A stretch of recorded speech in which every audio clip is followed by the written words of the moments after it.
Just a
ver.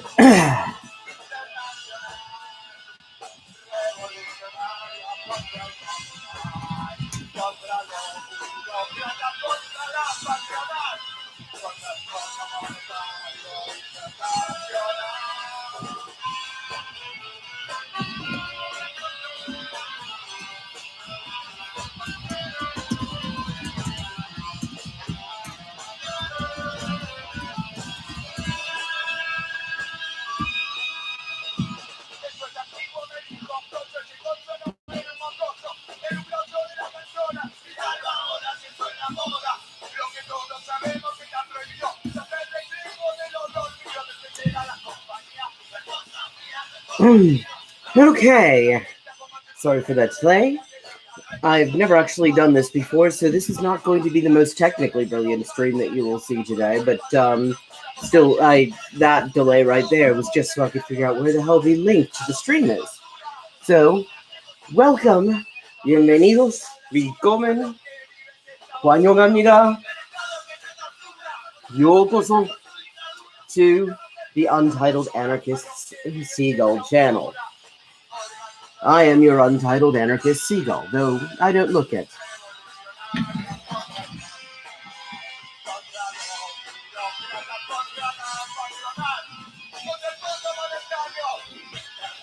Well, let me just start out by introducing a little bit about what this channel is going to be about.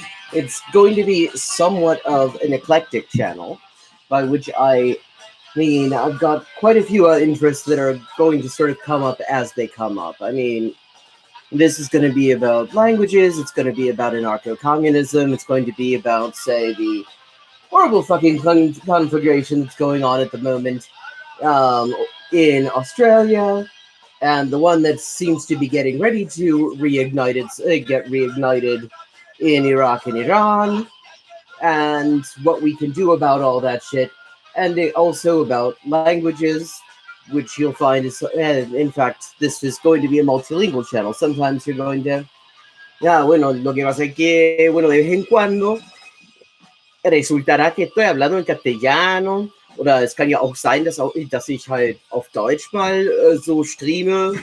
日本語でストリームやってることも十分にありえなくはないと言いますけど。So, and languages will also be a topic on here. I'm mostly doing this so I can sort of get used to doing it.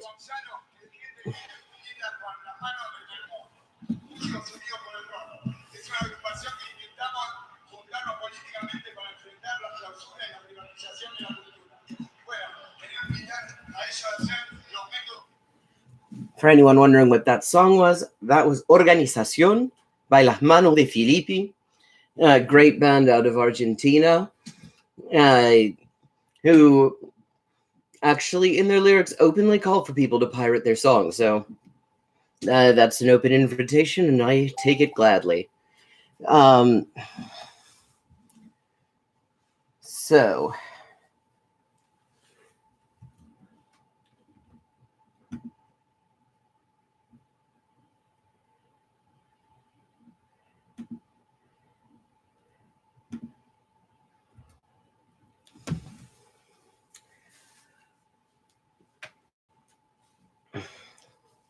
for anyone who's interested in everything else that I do, you can find my writings, which include song lyrics, a couple of novels that I'm working on, and political, social commentary and satire, things like that, in, at the moment, German, Spanish, English, and I think I've got one in Japanese there. At the address, I'm just going to put, because I don't really know how to put this up on the screen, I'm just going to put it in the chat.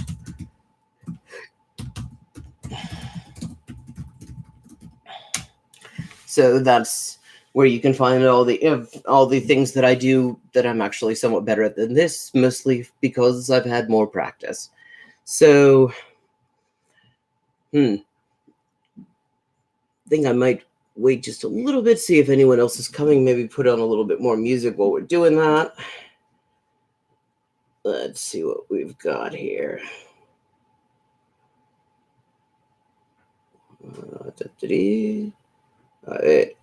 Kita ni waga.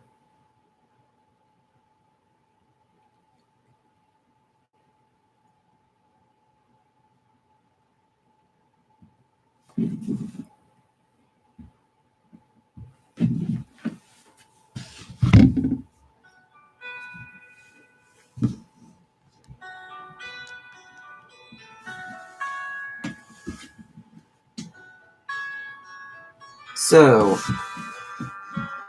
just to avoid dead air, even though it's so far, I don't think... Oh, seagull emoji. It would be good to know. That actually gives me an idea of something to talk about while getting started here. If there is one, do let me know about it. I'd be very interested.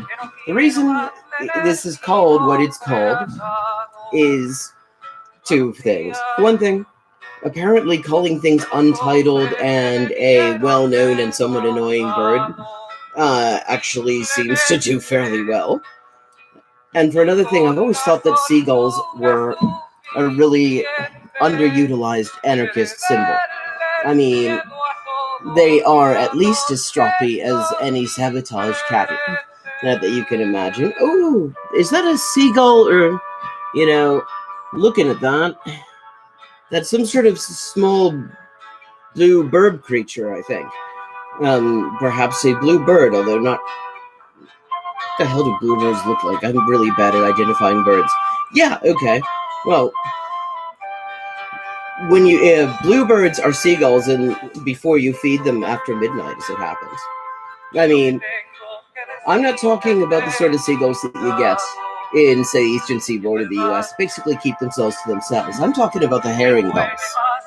Well, hello, Laura Saylor, one of the longtime supporters of my work on Patreon. Always glad to see. And if you've got ideas for topics on here, just throw them in there in the chat, and that would actually be a help to me, because I've, as I said, haven't done this before. Well, so the seagulls I'm talking about are the herring gulls. They're the size of fucking turkeys. They have a beak that just sort of tells you to piss off, and they will steal your chips right out of your mouth. In fact, that picture that I have up there for the avatar for this channel, that is part of a little photographic quest I went on in Cornwall a while back. I decided, because Cornwall seagulls are thought to be generally taken to be some of the most aggressive, though I've heard similar things about seagulls in Dumfries in the southwest of Scotland. But so I decided I wanted to get a picture of a seagull giving a dirty look right in front of the Cornish flag, which itself looks like Mondrian designed a pirate's flag. So that's what you get from that quest. I sort of cropped that out and then put the red and black flag behind it. So that's how we get this name. And yeah. So what else can we talk about while I'm introducing this? Well, here's a topical thing for anyone who hates standardized testing. There's a piece of good news coming out of Chile. And Chile is going to be a recurring topic because, frankly, the English language reporting on Chile is, at very best, inadequate. I mean, that's when it's that's when it's being aspirational and really tries to put in a bit. For the most part, it's just atrocious. So you don't really get a particularly good picture of what's going on there and who's doing it. And that's unfortunate because there's some epic shit going on in Chile at the moment.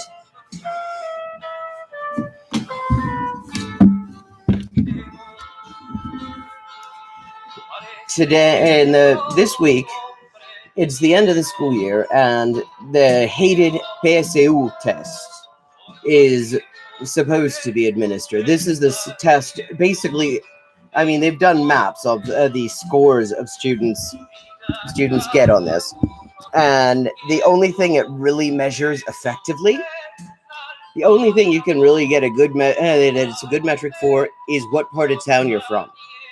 The rich neighborhoods have all the high scores, and even within the rich neighborhoods on this map, you'll see these little green spots. That's where the lower scores are. And it just so happens that there are all the slum districts just that happen to be nested within some rich neighborhoods. That's all it actually measures. And so people have hated it for a very long time. I mean, apart from that, it is hyper competitive. I mean, when you are in Chile around this time, one of the things that you see is that if you get a national top score, this ends up being huge news. You end up going to the to breakfast with the president, which at the moment would probably be a losing proposition for the president. I don't think Piñera really wants to be in the same room with randomly selected students, because I don't think that he would actually come out of that very well.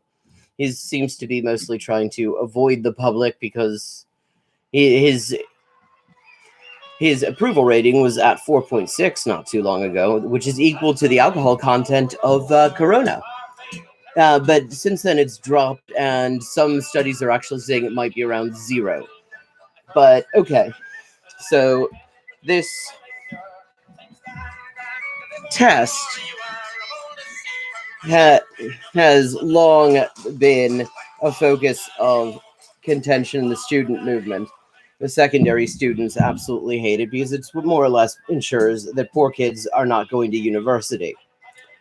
So they've been talking about it for years, and this year, ACES, which is the Asamblea Coordinadora de Estudiantes Secundarios, a horizontal organization of secondary students from all over Chile that has been an absolute essential factor in the continuity of the struggles in Chile going back over the past decade. When nobody else was out, the secondary students have been, and it's been one class after another.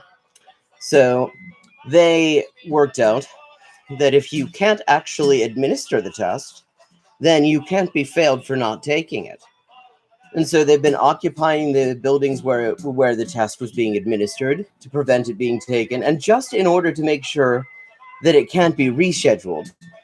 What they've done, the tests have gotten leaked. The test booklets have been leaked. So essentially, this graduating class will not be able to be denied, since the entire country actually now, like today, they were going to have the PSU for history, except it was suspended because the booklets were leaked, and once again the testing sites were occupied. And so universities in Chile are not going to be able to rely on these results in order to deny people access to higher education now, because for anyone graduating this year, they won't be able to because the test couldn't be administered. And as I understand it, what happens when the test actually can't be administered is that you get, when the test actually can't be administered, you end up using the grade point average. So it's a little bit less randomness at the very least. I mean, that's not great either, but at the very least, there's a certain amount of predictability to all that. So that is a piece of very good news that has been going on from Chile, and one of many, because you could get the idea. In fact, I saw an article from somebody associated with with Dodgy Chenoweth, who came up with that study that Extinction Rebellion insists on, that supposedly talks about the effectiveness of passive resistance, except it doesn't actually, and it was written from the perspective of trying to figure out how to most effectively overthrow governments hostile to the United States government, and it was done on behalf of the Pentagon, etc., etc. Well, somebody wrote this thing about how normality has returned to Chile, and it's like, I mean, where? I can't. This is the standard of reporting that you get, because it hasn't. The protesting has never stopped. And to some extent, it's actually intensified. The human rights violations have been getting nastier regularly. Just just in the first couple of days of this year, 3 people had their eyes put out by the military police. That's the kind of situation that's going on, and it's basically looking like it could go on for quite a while, depending on basically who gets worn out first. And honestly, the government is not looking all that good at the moment in terms of their likelihood of lasting through this. The only thing they've got is that the so-called opposition in Congress also don't want to get rid of them, because they know it's a hyper-presidentialist system that Pinochet came up with in this existing Chilean constitution. And if the president just leaves before his term is over, under any circumstances, the whole thing's going to be fucked up. So they don't want to do that. So the result is that at the moment, it's something of an impasse, but you have these sorts of things quite separate from the level of the government making concessions that are going on that are extremely useful, that are extremely beneficial. Because, I mean, like, the people who administer the PSU, the company that makes money doing this, they're already saying they think it's probably, this is the last that anyone will have seen of it, because the students have already demonstrated. I mean, if this, that they can put a stop to it themselves. And a lot of the best things that have been going on there, and really the best things that are going on in a lot of places, involve people realizing that they can actually stop shit without asking permission first. That they don't need to sign a, fucking petition or something like that in order to stop things, if they know how to organize correctly in order to impede them themselves. So that's one thing that happened today. Meanwhile, the last I heard,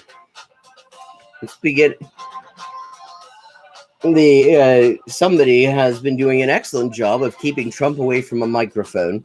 I have to say that's probably for the best. I mean, if it turns out that he's just sort of maybe had a heart attack or something like that, that would be cool.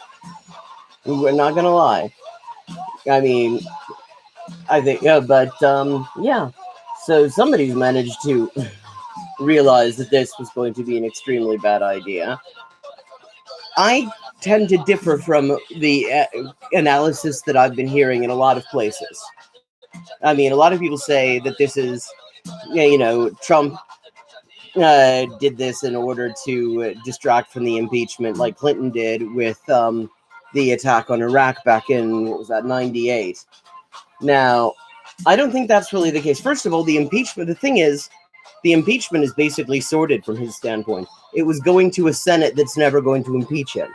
There's no way that you can review the decision of the Senate on this. The senators voting what passes for their conscience. These people are not going to vote to get rid of Trump. He's probably not that worried about it. In fact, the fact that he's going to come out of this almost certainly unscathed will probably make his base like him that much better, because it looks like he just can, like nobody can touch him, when in fact it was a bad idea in the first place. It was a stunt to make the Democrats look like they were actually resisting, like they like to talk about, even though they've given him every single thing that he could possibly want. And so I don't think that's it, because there was another thing that was also going on right before this. Here's another thing that was going on right before this, which was that mass protests were breaking out in Iraq against the occupation regime, against the fact that for 17 years their country has been absolutely destroyed, and it's being just sucked dry by a regime that was imposed by the US and is designed to ensure that Iraq's oil benefits just about anyone but Iraqis.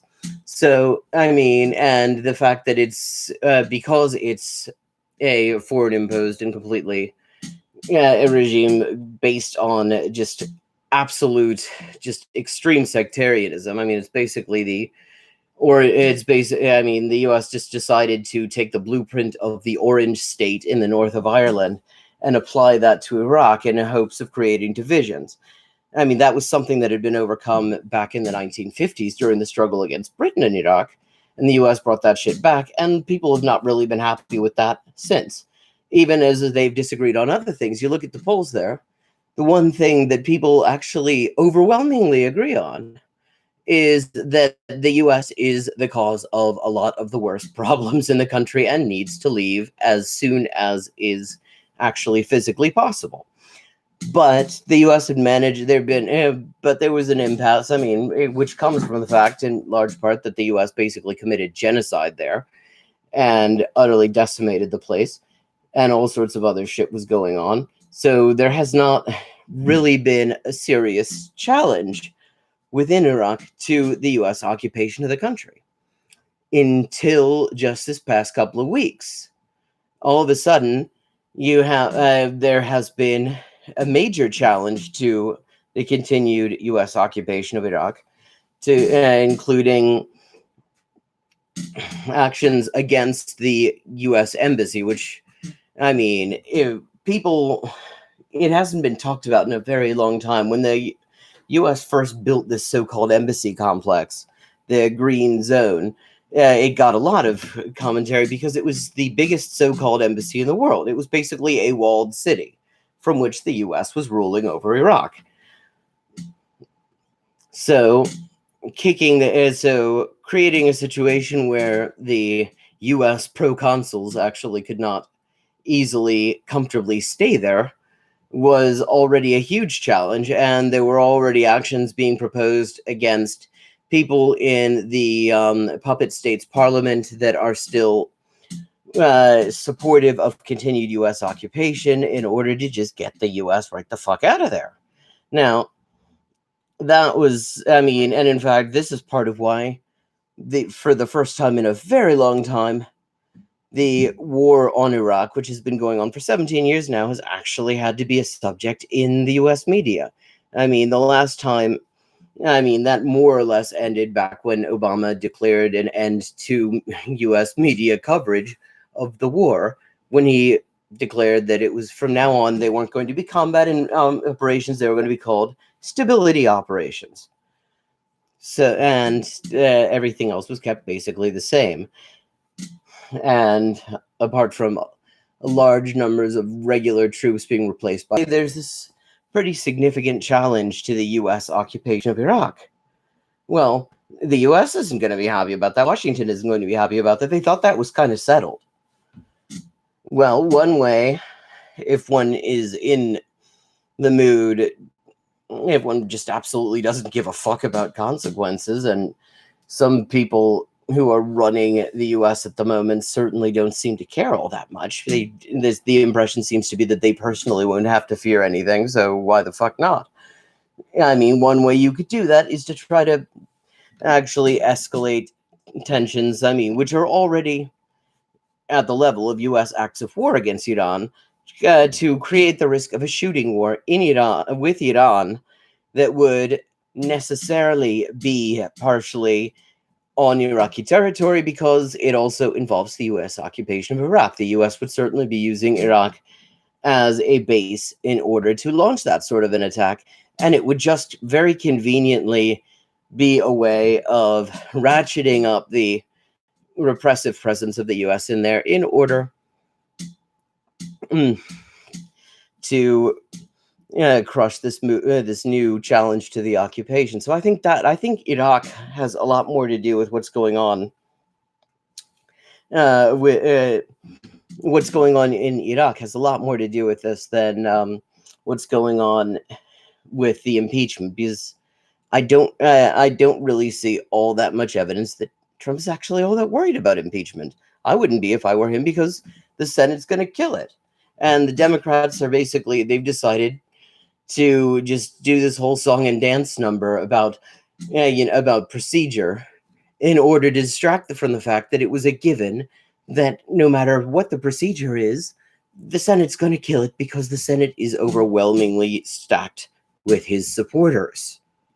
So, I mean, I have to differ from all the people who have been coming up with that version. I mean, maybe that's it. I mean, I'm not going to say it's impossible, but I think that Iraq is actually a much more likely motivation, the challenge to the U.S. presence there, and in fact, creating a situation where the media actually were forced to acknowledge that the U.S. is still there for the first time in, it's got to have been years. I don't remember hearing any real, around when the horrible attack on Mosul went on. I think that might have been like the last time, what was that, last year sometime was the last time I actually really heard any acknowledgement that the U.S. is even still there. So I think that's probably more to do with it than just the impeachment, because, see, I mean, the other thing is, the bombing of Iraq in 1998, that was against somebody who was in absolutely no position ever to retaliate. I mean, Iraq was totally defenseless. That is a completely no-risk thing for the U.S. to do. At that point, Iraq had absolutely, I mean, they hardly had any conventional force. They had absolutely no deterrent. There was no risk to it. Whereas Iran does have a deterrent. They don't have, it's important to remember, I mean, and a lot of people seem to have bought into this bullshit that Iran either has nuclear weapons or a program for developing them. And it's worth remembering that the U.S. Intelligence Community, in their national intelligence estimate back in 2007, despite what has to have been overwhelming pressure to come to a contrary result, because, I mean, there was a huge amount of propaganda riding on that, they were needed to confirm. But they said, A, Iran hasn't got a nuclear weapons program. B, they haven't got any plans to come up with one. And there's been no reason to doubt that ever since. I mean, Iran, what they have is a conventional army and conventional weapons that are sufficient in order to defend the country. At the very least, to make sure that the U.S. knows that they're in a fight. If the U.S. were criminal enough to actually go right out and pursue a ground invasion, which let's just hope to fuck that they don't, because the one thing that we can be fairly certain about is a huge number of people would die from that, and most of them would be people who just happen to have the misfortune of living in a place that is of strategic importance to the U.S. ruling class. I mean, Iran has basically said that this attack on these U.S. occupation bases was, as far as they were concerned, they were even after that.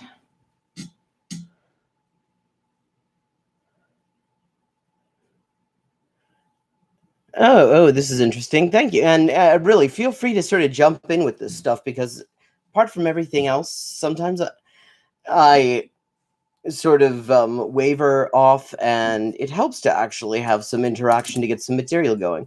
Okay, let me just read that to everybody. Can I display that on screen or something?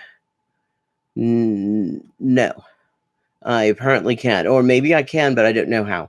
Okay, so Overkill Rabbit says, I've had some questions, though I don't want to interrupt. Go right ahead, interrupt. Hey, you're not really interrupting me. I will read it as soon as my thought processes allow me to. Anyway, so you might as well just get it out there, because it actually will help me have something to respond to. Did Soleimani have any connections to the U.S. forces similar to Hussein? What do you think is the reason for his assassination? Now, I will say I'm not really an expert on Soleimani's goings-on. I mean, I have a feeling they're probably somebody that high-ranking. There probably would have been some kind of contact. He certainly, I mean, especially because the thing is that the U.S. had created this sectarian Shiite regime in Iraq, and that there was going to have to be some kind of coordination with Iran on that in some way or other, because those because the Shiite population actually tend to take a fairly favorable view of Iran, as I understand it. But I don't have any knowledge really about Soleimani's connections. There are other people who are probably a lot better to answer that. As for his assassination, I mean, I think, see, I mean, these things are, to some extent, it is speculation. It's informed speculation. You're looking at bits of information that seem relevant and trying to piece them together and come up with some kind of an explanation for things that make sense. But I mean, my view of it is that the attack that killed Soleimani was probably to do with creating the threat, creating a real threat of some kind of a shooting war with Iran in order to create a pretext on which to really go in and crush these protests against the U.S. occupation of Iraq. I mean, I think that the timing makes a lot more sense to me on that than impeachment does, because I mean, these protests had been going on for a bit and they'd really started to escalate, and all of a sudden we have this drone strike at a time when Soleimani also apparently is, I mean, he's actually acting as something of a peace emissary. He's got a de-escalation plan with Saudi Arabia that he's there to discuss or something, and apparently the U.S. Would have known that he was going to be there if he was acting as an envoy in this process. But I mean, so in that sense, yeah, it is probable that he's got contacts with the U.S. if he's being used as an envoy like that. But yeah, I really think Iraq is probably a better explanation. The U.S. Protecting the U.S. occupation of Iraq from Iraqis is probably a better explanation than the impeachment thing. And I think Soleimani was probably just an opportune target in that sense, because it brings Iran into it, and bringing Iran into it potentially creates a much more dangerous sort of situation. So that's where I'm coming from with this. That's what I think. I don't know maybe if that answers your question exactly, but if it doesn't, go ahead and chime in, and anyone else can as well. I'm really still working on the format here, but the idea of having people just sort of throw stuff like this in the chat seems like not a bad idea at all. So, yeah. So, Overkill Rabbit, did that deal with your question, or have you got anything like following up on that or something like that? Go right ahead. I'm all ears.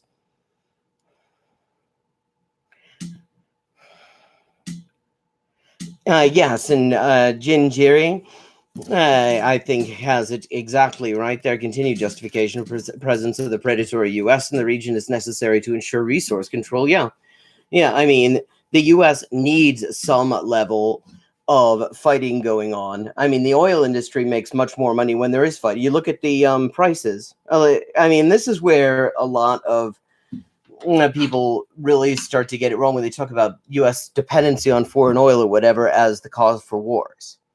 Because the thing is, the oil industry make their money not so much by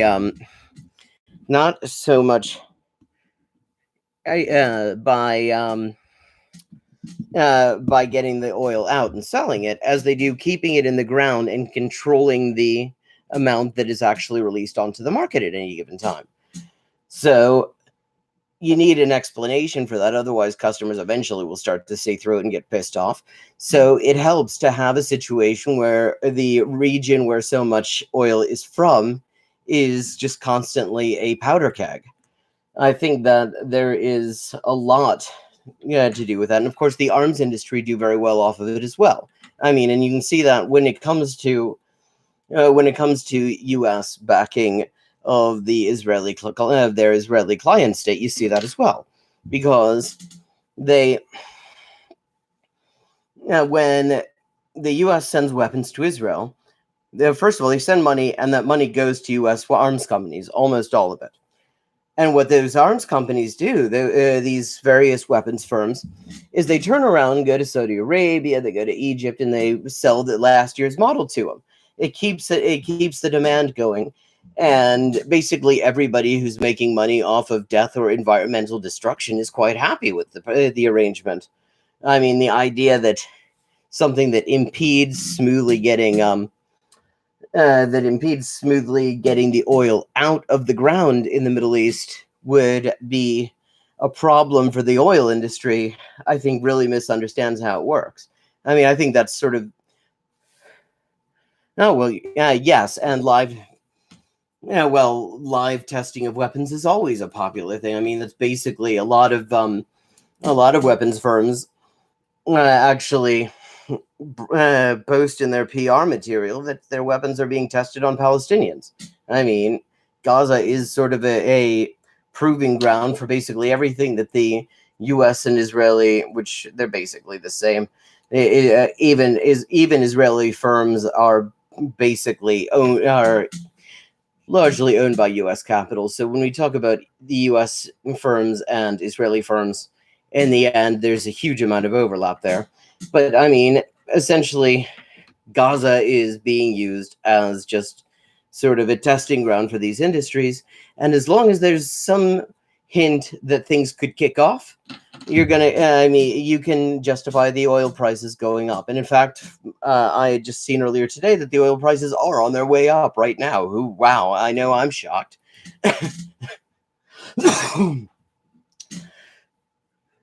I mean, so, yeah, which is great for the oil industry, certainly. It's really kind of too bad that there's no fucking public transportation in Ohio, which is a random remark, but there we are. Yeah, I mean, and really, this is the sort of thing that really needs to be calmed down. And I have to say, I think we need to be making tough choices. And it seems to me this whole thing goes away if we just hand over Trump and Pompeo to the Iranians. I think it's a sacrifice we should seriously consider. I mean, we weren't doing anything with them really anyway. Just hand him over. I think that'll actually turn out nicely. I mean, the country ends up being improved, and Iran gets some assholes. And yeah, I think we should seriously consider it.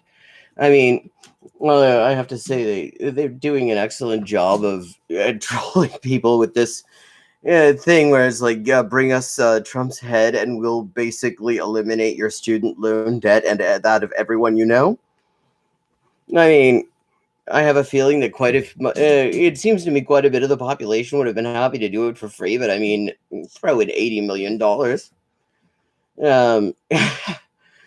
Yeah, you could do what I've often proposed, which is that the presidency should be like The Running Man. Not the dance. I mean, the Stephen King novel, which was reality TV before reality TV actually existed. That was an impressive trick.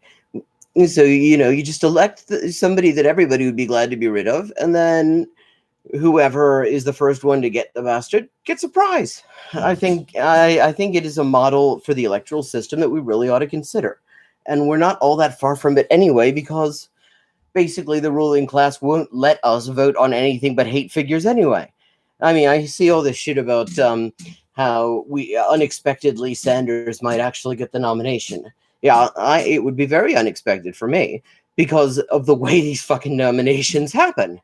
The chances of him actually getting the nomination, I mean, fair and square, are, I think, quite low. I don't think that the DNC would actually allow that to happen. And they have actually gone to court to defend their right to manipulate these outcomes. I just don't see them doing it. They've spent years desperately trying to make sure, I mean, at the cost of losing elections serially, to make sure that there's no opening even to sort of a centrist social democrat, that it's just that's not going to happen, even though it would win them elections, even though they could probably sweep both houses of Congress for the foreseeable future if they did it. But so I think that it's probably going to be the bidet. Joe Bidet. I think it's going to be him. And blow fucking mayonnaise up our asses for 4 to 8 years. Except I honestly don't expect that he's going to make it. I mean, I'm going to try not to do much election related stuff because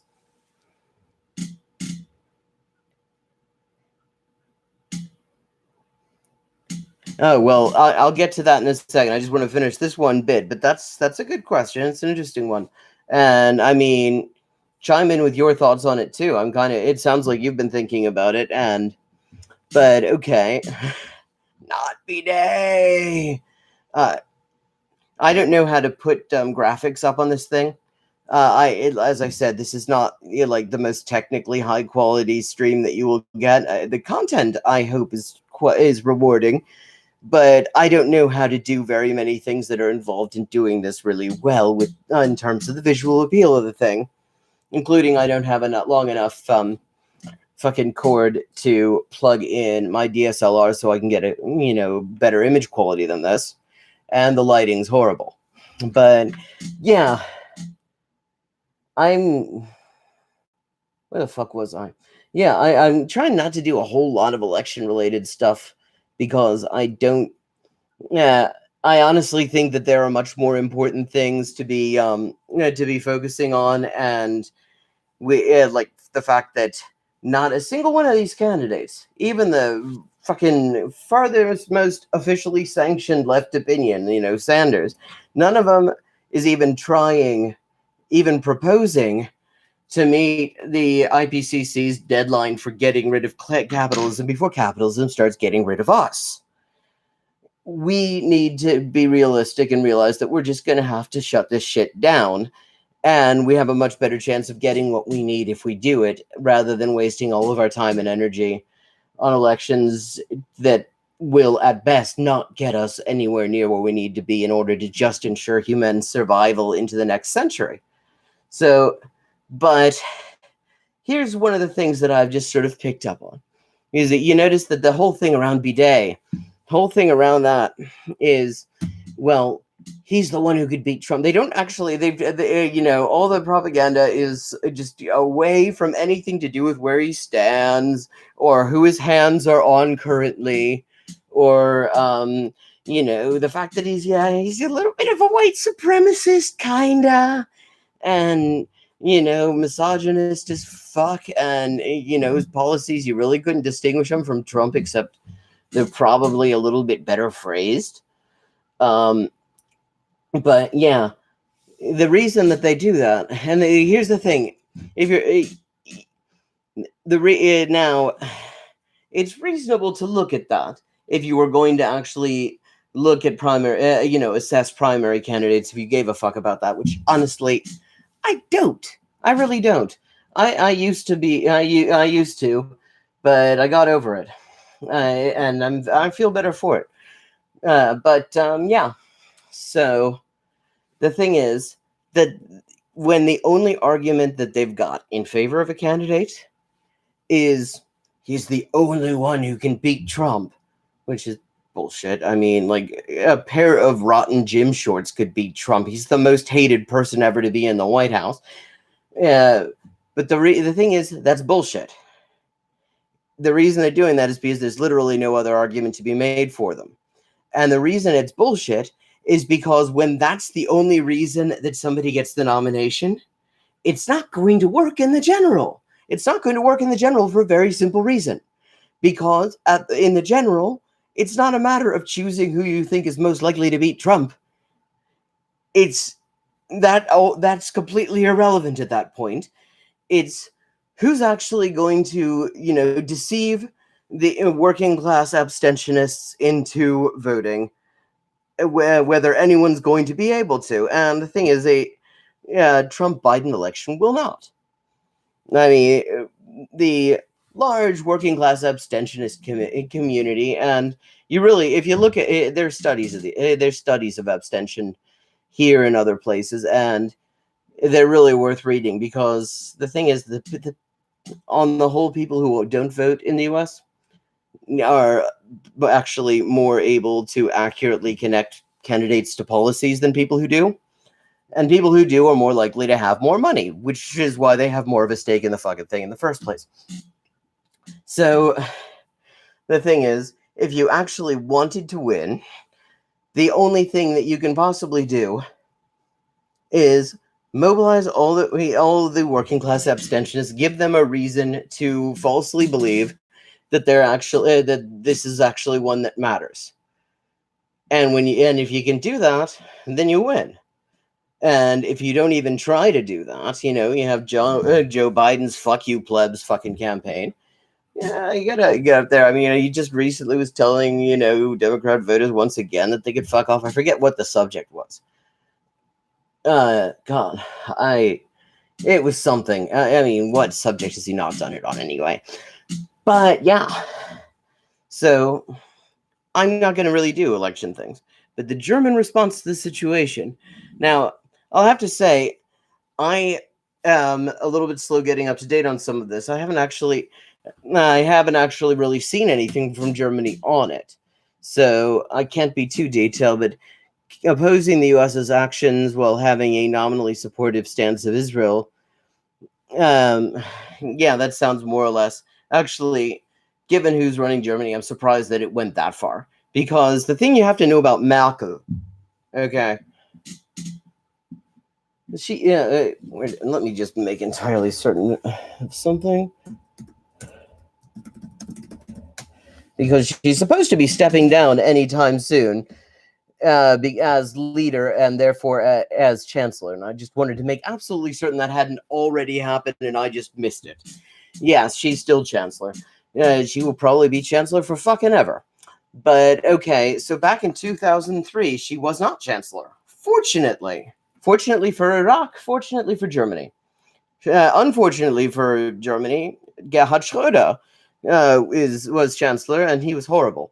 But one thing that he did absolutely right, and that everybody basically that everybody gives him credit for, is that when Bush came knocking to say, "Want to go and murder a huge number of Iraqis for absolutely no credible pretext with me?" he said, "No, fuck off. That sounds like a really bad idea." And everybody loved him for it.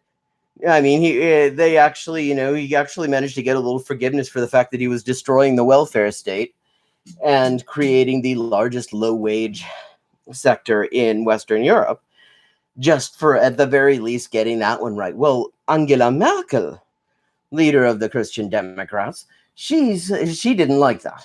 So she goes over to the U.S. She flies over to talk to Bush herself and says, "Yeah, we think we really should have actually sent the German army to do this. We want you to know that there were people on your side with this one." And it's like, oh, fuck off. So I'm actually kind of surprised that Merkel, who was actually willing to send the German army in to invade Iraq, would even be opposing the current U.S. actions. But the German attitude towards Israel, I have to say, and it pervades even a great segment of the German left, and it's absolutely just appalling, to be honest. But I think, there's a large amount of hypocrisy in the whole thing. And what it comes down to is Merkel is having a hell of a time maintaining some kind of minimal level of support for maintaining German presence in the occupation of Afghanistan. So, the idea of doing anything that might sort of move in the direction of committing German troops to a war against Iran, which is not a defenseless adversary, I think they would be very prudent about, even though, of course, it is very convenient to the German arms industry, a major, to take this utterly hardline right-wing Zionist stance, which you can find even amongst people who think that they're communists in Germany. And actually, it's really frightening, because what you get is, like, basically, being Jewish and spending time there, one of the wonderful things about that is that every once in a while, the grandkids of the people who like actually manage to lop off a huge section of your family tree start telling you about how you're a bad Jew because you don't support Zionism. And it's like, dich hat man beim Bomben übersehen. Yeah, I mean, philo-Semitism, I used to call it that. I don't call it that now because I really think it really it's just the wrong tone to it, because there is a level of actual hostility towards Jews actually in this pro-Israel rhetoric. It's often very, very thinly veiled or not veiled at all. I mean, to the extent that you get things like the Commissioner for Anti-Semitism, Felix Klein. He made history by being the first official in a German government to since 1945 to blacklist a Jewish organization's bank account. I mean, the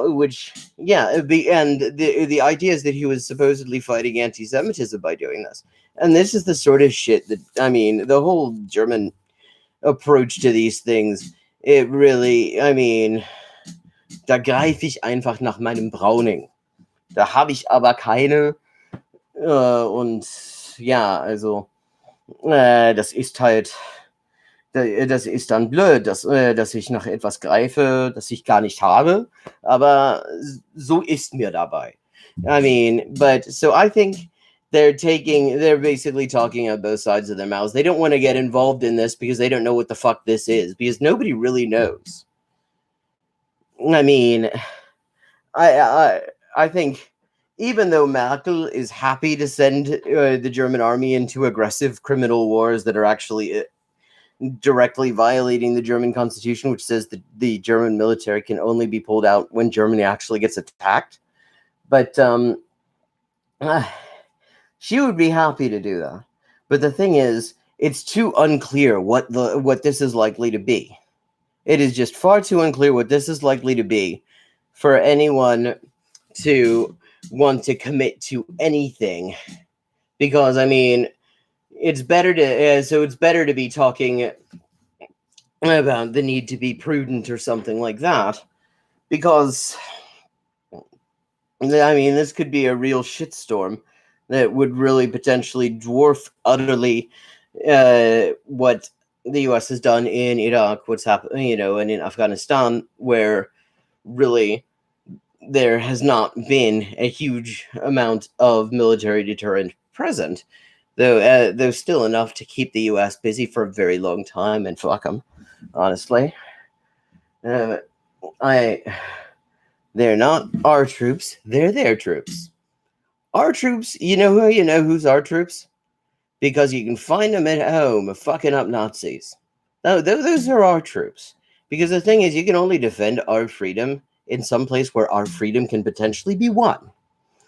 Our freedom isn't sitting over there like being guarded by fucking Gollum in Iraq or Iran or Venezuela or any of the other places that we're supposed to be like potentially be primed for the US to go searching for our freedom in. I mean, the only place that our freedom can ever be won is where we are.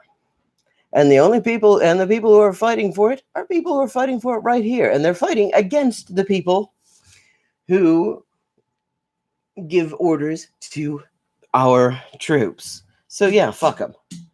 I support our troops, not theirs. I mean, let's face it. When people in this country, in the U.S., that's where I am at the moment, have gone and fought for their freedom, it's been our troops who are sent to shoot them. So yeah, I mean, not our troops, don't give a fuck. Don't want them to be sent anywhere. I think I'm fine with the idea of taking them out of harm's way. I think that the U.S. military should be pulled out of everywhere, and then they should be dismissed and allowed to actually will do something useful with their lives. Apart from the ones who have been directly complicit in war crimes, who, we can send them on to The Hague. But most of them, find them something worthwhile to do,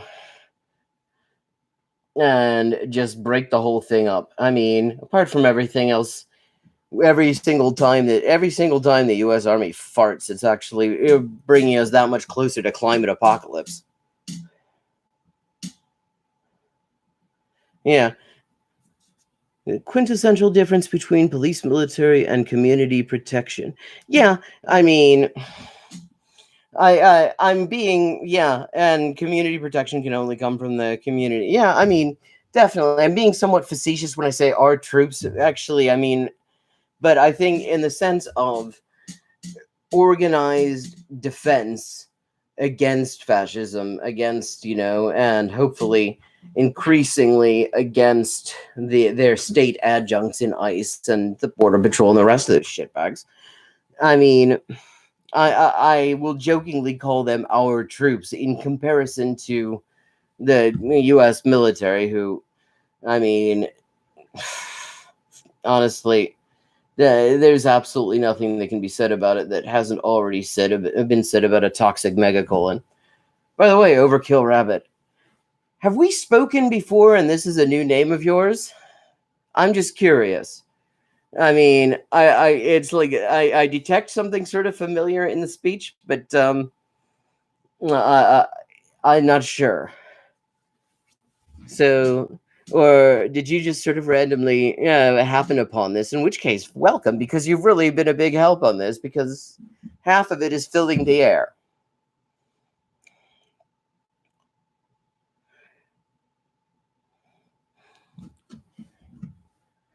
Oh, cool.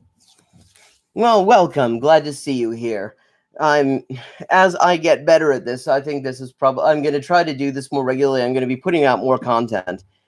I mean, yeah, community protection is enhanced from poverty. In fact, if you want to have a safe community, you basically, the first thing is you got to start out by having a healthy amount of communism when you get down to it. Get rid of poverty, get rid of inequality, get rid of basically the main reason to do any kind of fucking crime that goes on, by making sure that everybody's got access to pretty much anything they could possibly need. Yeah, and you get quite a bit more safety then. I mean, we may find out. I hope, and on some days I think that actually I may actually get to, see see revolution actually generalize itself and actually see what gets built afterwards and be a part of that. I kind of hope that I live to see that. But I mean, we may find after that there are other things we're not taking into account now, that in a different social context that we can only barely imagine because we've never really been in it, that that there are other sources of violence that aren't on our radar because we're just not we've got so many other things that are so much more obvious. But I mean, I think you'd probably end up with a much safer place immediately if you abolished private ownership of the means of production and instituted democratic working class control of them. And made sure that everybody had every single thing they could possibly need, and that if there was ever any situation of shortage for some reason that couldn't be avoided or prevented, that you just made sure that it was dealt with in a fair and transparent way that everybody had a chance to have a say in, so that nobody actually felt they were being completely screwed over. Yeah, I mean, and I'm just going to pop out for a minute. I'm going to give just a bit of a musical interlude, and I will be checking the chat in just a minute when I get back. But until then...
Sangre latina necesita el mundo, roja furiosa y adolescente. Sangre latina necesita el planeta. Adiós barreras, adiós setentas. Ya viene la fuerza, la voz de los 80. Ya viene la fuerza, la voz de los 80. La voz de los 80.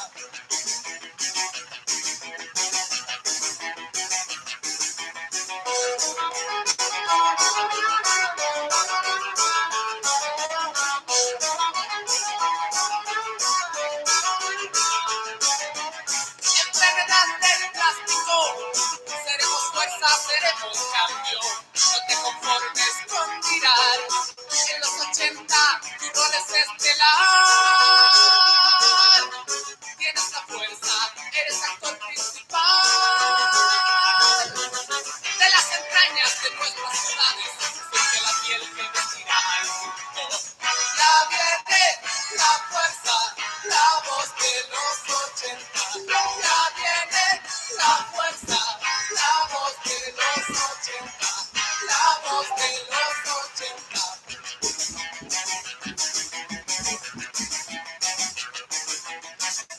Escucha el murmullo, algo se siente venir. Los últimos vientos de los 70 se mueren. Mira nuestra juventud, qué alegría más triste falsa. There we are.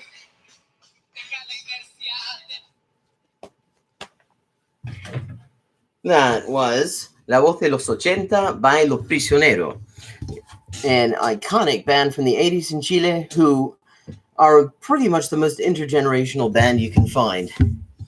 I mean, basically, people who grew up in the 80s love them. People who don't remember the 80s at all rediscover them.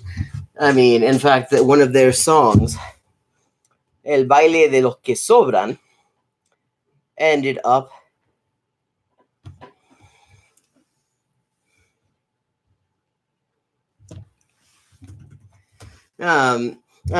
which means it's a hard translation because sobrar is a verb that doesn't really exist in English. I mean, it means to be redundant, to be surplus to requirements.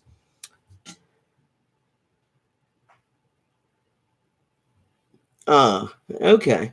And that's become sort of the theme song of the social explosion or social revolution, depending on who you ask, in the country and also in Colombia. Okay, this is interesting. Okay, I've read the Iranian diaspora and the locals have had different reactions to the assassination. Do you see anything like that? I mean, I have to say that's not something I'm really all that plugged into. It doesn't surprise me, though, because, I mean,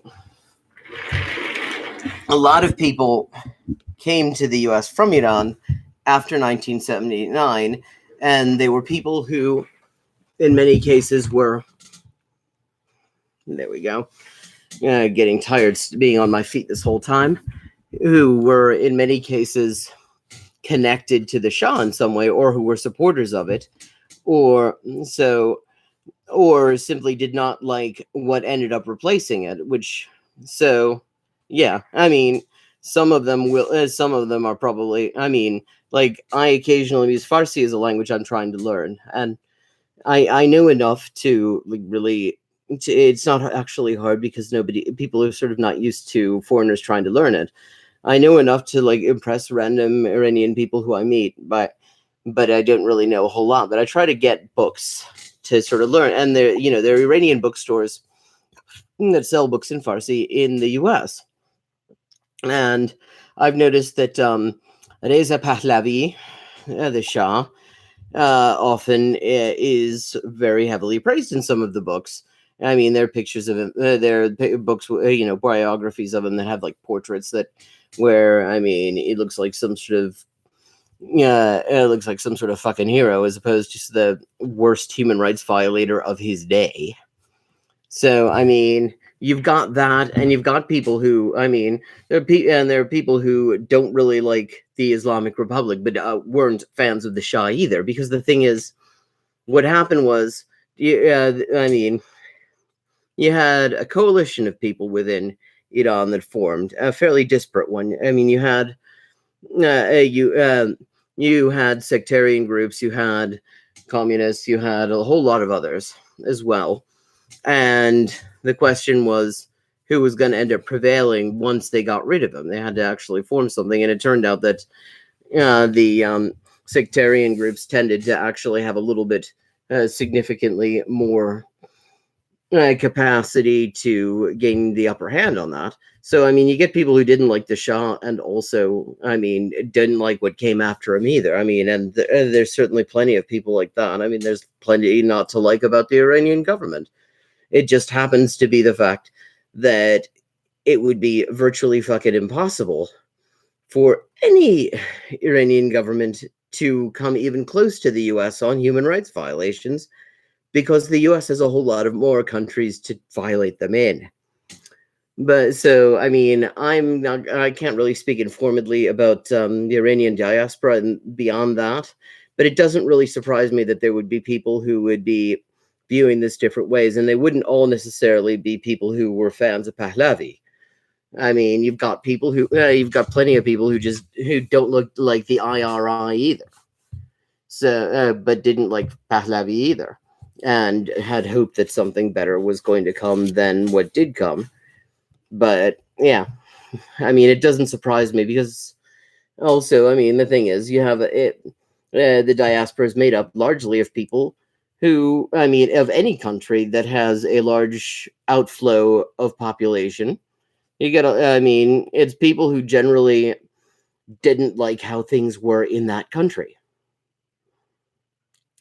So, I mean, you're probably more likely to find people who don't like whatever the current government, or current form of government in a given country is outside of the country than in it. So, I mean, it doesn't really surprise me that there would be something of a disjunction, if there is one, between the in terms of opinion amongst the Iranian diaspora and people who are living there. I mean, saw that to a certain extent. In 2002, 2003, you could find members of Iraqi exile groups.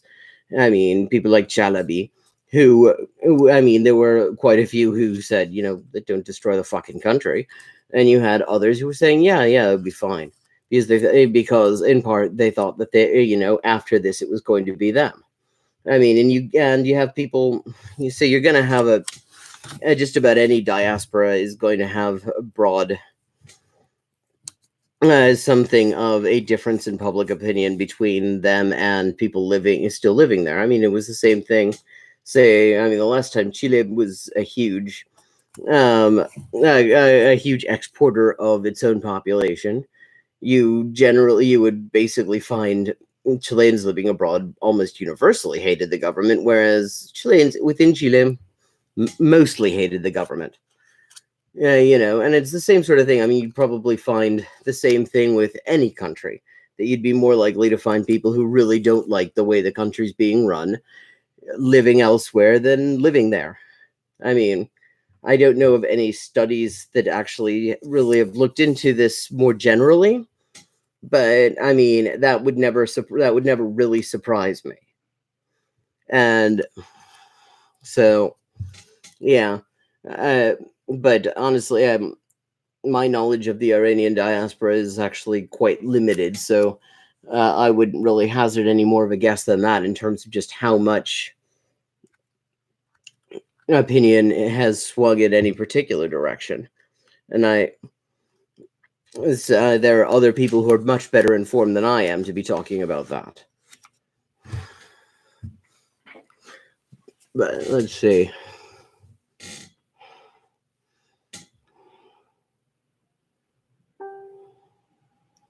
I was catching up on some of these comments. All crime is a social construct. Something becomes a crime because laws are enacted, because a criminal law is enacted against it. I mean, when you get down to it, now there's more than one usage, of course. We can talk about something that's a crime and we're making a moral judgment. And sometimes you get situations where there's some overlap. Like most people would say, murder is a bad thing, and it turns out the law takes almost that exact same view, although the law is actually more permissive than most people's view of the matter is.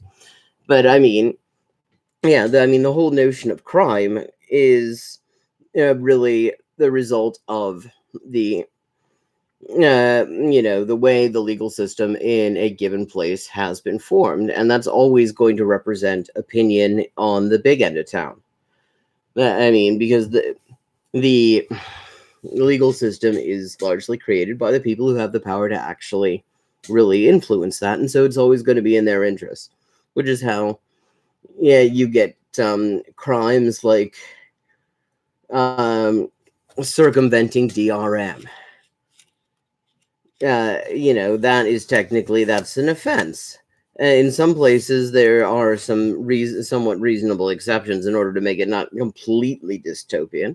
In other places, I know in Canada, for example, you get there's basically no exception as far as I know. But crime in general, the concept, it's something that it's something we made up. It's something people kind of got together and said, well, this is let's have a category of things you're really not supposed to do. And that sort of basically just continued, in some form or other, in pretty much all societies, even if they don't necessarily use the same concepts to describe it. Pretty much every group of people living together have some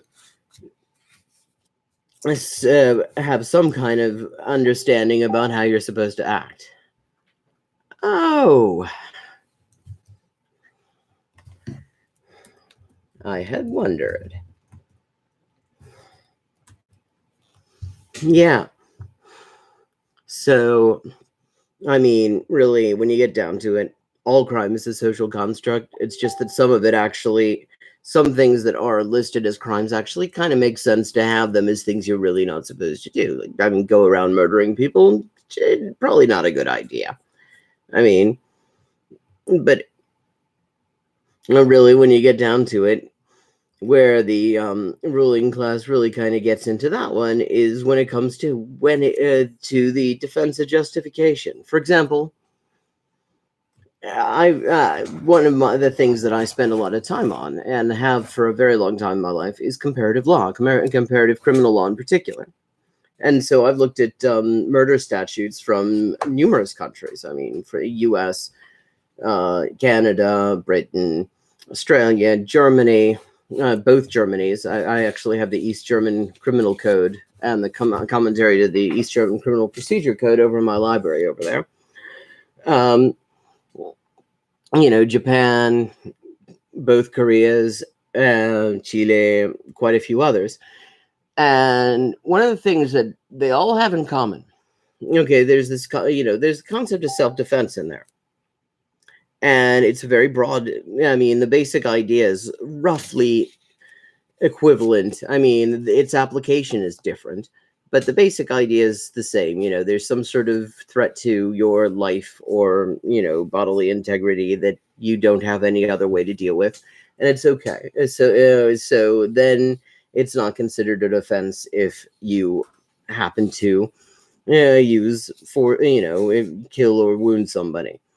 But one of the things they all have in common, actually, all of the murder statutes I've looked at, there's nothing in the statute itself that says this doesn't apply if it's a cop doing it to you. There's nothing in there that says, even the more sort of repressive criminal legal systems that I've looked at, the statute itself, judicial practice is another matter, but the statute itself just doesn't make any distinction. It's just there's an imminent unlawful threat to your life or the life of another person, then you have the right to act. But somehow, despite the fact that there's nothing explicitly in the law that says you can't invoke this against a cop who presents an unlawful immediate threat to your life or that of another, somehow it almost never is. I mean, it pretty much universally you can't do it. Uh, and that's one of the things. I mean, it's really quite interesting because in fact, no, the fact that there isn't anything specifically in the law in so many places that says, yeah, I mean, if a cop does it, you kind of just have to go along with it, even if they're about to kill you. And if you successfully defend yourself, even if what they did was unlawful, then you're still fucked. I think the reason that there's been no effort to change that, when you think about it, is the fact that there's been so few attempts to actually invoke it, even though on the face of it, all of these laws would permit it. And it's actually really quite interesting, these sorts of things.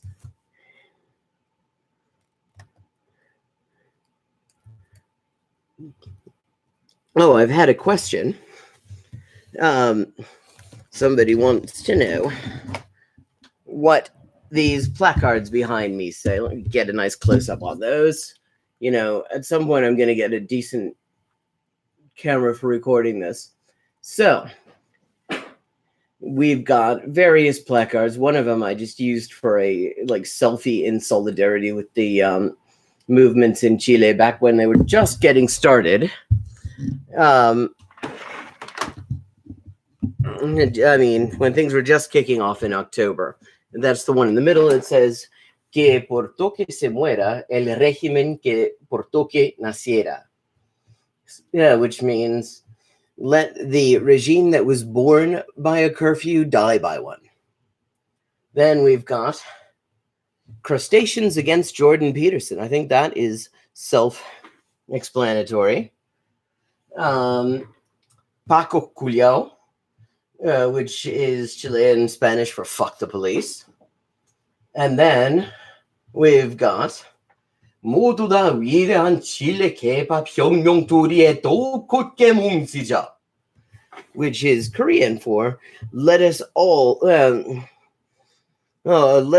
gather around the great Chilean K-pop revolution. And the reason I have that one up there is one of the more ridiculous episodes in this whole thing in Chile was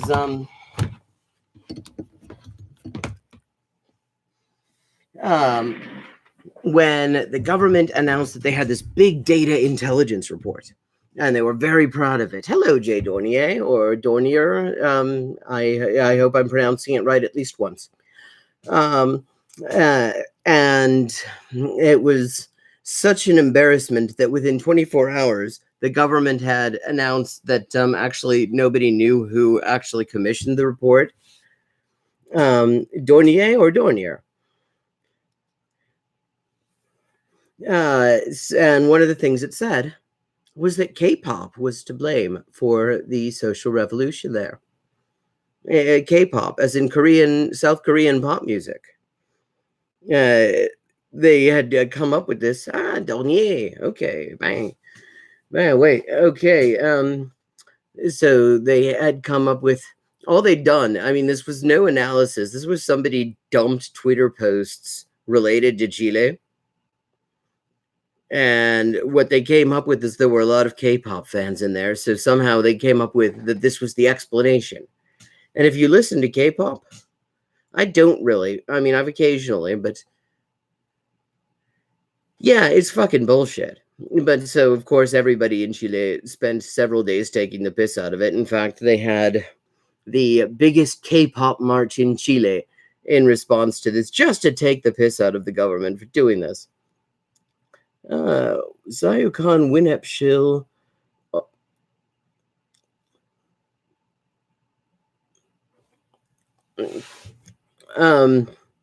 Where is this thing with the WINEP shill? WINEP, was that Washington Institute for Near East Policy? Okay. Sounds interesting anyway. Well, so yeah, so that's why I have a sign in Korean calling for everyone to rally around the great Chilean K-pop revolution in the style of the slogans that are a fixture. If you ever, for any reason, watch, just perhaps out of curiosity, North Korean TV news, which you can do on YouTube. I mean, these days you can actually watch it almost in real time. They break up their segments by having these slogans, and they are read as bombastically as that. And they're always, I mean, and they all have that general format. In fact, I remember reading a article by a Russian who had been a student in North Korea in the 80s. And he said, actually, it turned out because he learned his Korean there. And a lot of these slogans turn out to have been just direct translations from Russian. Like, I mean, it's if you look up KCTV, that's a Korean Central TV, Chosun Chungan Television. You can watch it. I mean, it's right there. I mean, they got their own accounts on there. I think Uri Minzokkiri is one of them. But so there's this construction. Wonga Turie Dokuke Mungchida. Okay, which means to rally around someone. But it's just a direct translation from Splotitsa Vakrug. 위대한 예닌 둘이에 더욱 굳게 뭉치고 splativshis Vakrug Velika Valenina, to rally around the Great Lenin. Apparently, from what this article that I had read, in South Korea, nobody can actually make any sense of that construction because it's just, I mean, it sounds translated, but it's become sort of naturalized in the Korean that's spoken north of the 38th parallel, which has all sorts. I've been learning quite a lot about North Korean dialect because I've been watching this Korean TV series called Crash Landing on You. I forget what the Korean name for it is, but it's basically this CEO from the South. She goes hang gliding and there's a freak tornado, blows her right over the line, and she ends up getting picked up by this North Korean army officer who doesn't want to turn her into state security, decides to sort of hide her, and it's all sort of a farce. But I was kind of curious the extent to which they got the dialect right, and so I picked up a lot of interesting things because there's actually there are actually videos where they have there's a North Korean actress by the name of Nara. Yeah, she came down to the South back, I think 4 years ago, something like that. I forget. But so they have her like evaluating the North Korean accents that South Korean actors do in films. And apparently only a few of them really do it well. And a lot of them resort to cliches that have not been part of common speech since well before 1950. For example, if you want to impersonate a North Korean accent speaking Korean, one thing to avoid, apparently, even though a lot of South Koreans will swear that this is the real thing, is neda, as in the verb ending sumneda. Apparently, a long time ago, that was a thing in the North, but nobody says that now. And these days, the proper way to do it is sumda. You just get rid of the ni. It isn't sumnida, hamnida, it's sumda, hamda. Like, if you want to say, I'm okay, no, the North Korean way of saying this, which causes confusion in the South because it means something different there, is irop sumda, which literally translates as, there is not a thing, or also, I have no work. And in fact, this actress that I mentioned, Kang Nara, she was talking about they have this whole screening process you go through when you decide to cross over to the South. It's a whole thing you have to go through, and she was like one of the people at this sort of orientation center. I don't know exactly what they're called, but asked her if she wanted to eat something, and she replied, "Irop sumnida,"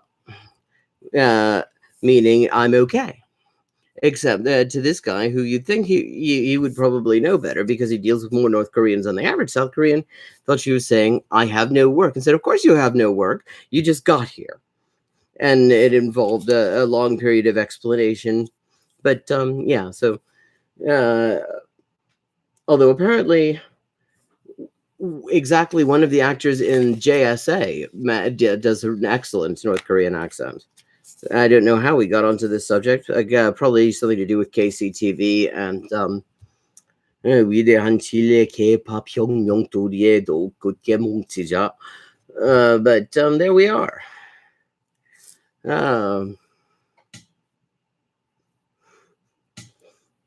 It's actually not a bad way to learn Korean listening comprehension. Pretty much North Korean stuff because it's so repetitive. They basically say the same shit every single time on their news programs. I mean, if you follow it over years, you notice some differences occasionally. I mean, you follow it over. You like suddenly I was starting like a couple of years ago. They started having actual video footage from abroad, as opposed to stills, which was the main thing that they would use, unless it was something domestic. But for the most part, it's the same shit each single day. I mean, it's just constant repetition, but with slightly different words sometimes. And so if you're trying to sort of pick up on how to pronounce things and how, sentence structure and things like that, it's actually not a bad learning tool, except that you do end up speaking with a Pyongyang accent, which can be interesting. Although actually my own experiences in the subject, I've ended up having some very lovely conversations over large amounts of soju because of my weird half Japanese, half North Korean accent when speaking Korean. But yeah, so that's a thing, now.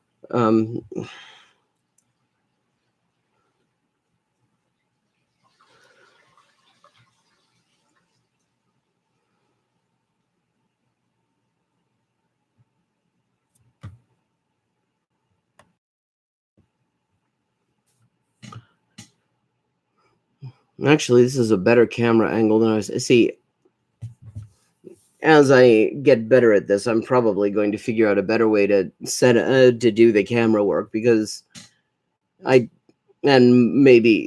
I do my lavish set design,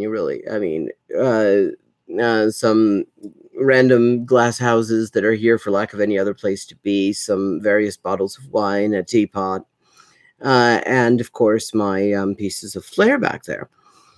I go all out here. It's full service. Anyone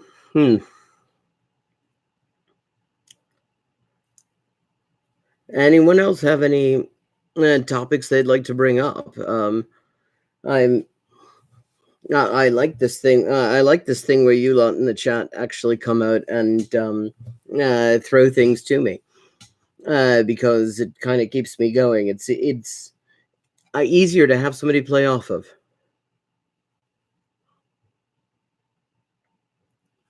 Well, you can just call me Elise, or it's well, the nice thing about my name is it's translatable. So I go my Elise, Elise, Elisa, Elish in Irish. Yeah. But so Elise, Elise with an accent aigu on the E, the first one, not the second one. Otherwise, it would be Elise, which makes no fucking sense. Yeah. So we'll just go by that.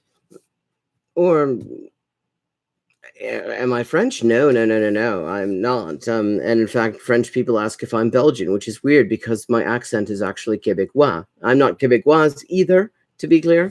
It's just that the main place that I've ever been where I have occasion to speak French is Montreal.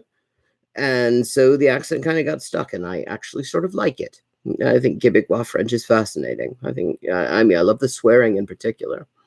I love the whole idea of just kind of having all the swear words be like crap that you find in a church. Ciboire, calice, tabarnak. It's great. I love it. Yeah, so no, I'm not. I do speak it, though. I mean, I speak a fair few languages, so... But...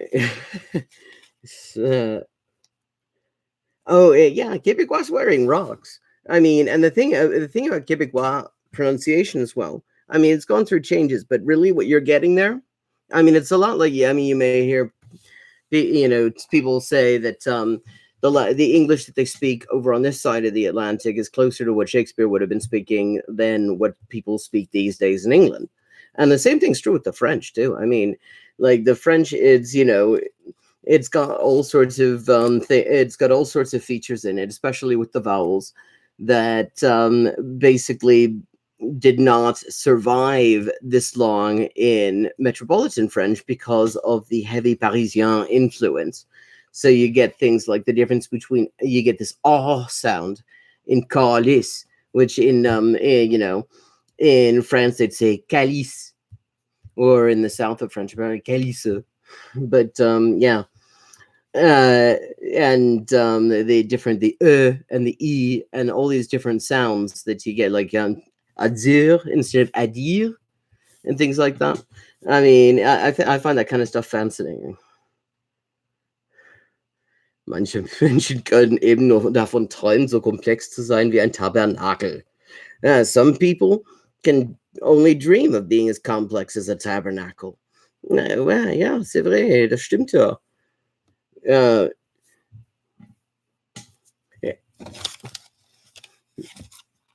Das ist mal so ein Gedanke, mal ein Wort zum Sonntag.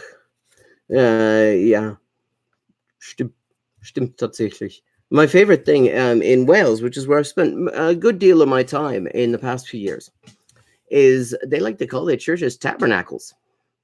You know, Louisiana French.